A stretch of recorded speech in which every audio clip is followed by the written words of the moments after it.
ತಾರಿನ ವಾಸನೆಗೆ ಆಕಾಶವೇ ಹೆಪ್ಪು ಕಟ್ಟಿದೆ.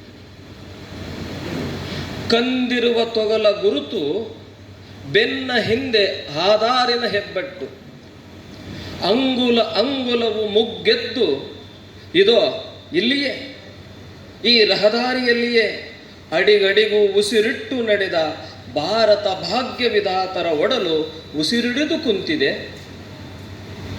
ಊರಿನ ದಾರಿ ಹೆದ್ದಾರಿ ತೀರುವುದೇ ಇಲ್ಲ. ರಕ್ತದೋಕುಳಿ ಆಡಲೆಂದೇ ಅಡಿಗಲ್ಲು ನೆಟ್ಟ ಅರಿವುಗೇಡಿಗಳಿಗೆ ಷರತ್ತುಗಳು ಅನ್ವಯಿಸುವುದಿಲ್ಲ. ಊರ ತುಂಬ ಕಣ್ಣೀರಿಡುವ ಶ್ರದ್ಧಾಂಜಲಿಯ ಭಿತ್ತಿಪತ್ರಗಳು, ಆ ಕಣ್ಣೀರಲೇ ನವೆತು ಹೋಗಿರುವ ನಾವು ಭಾರತೀಯರಾದ ನಮಗೆ ಷರತ್ತುಗಳು ಅನ್ವಯಿಸುವುದಿಲ್ಲ. ಧನ್ಯವಾದಗಳು.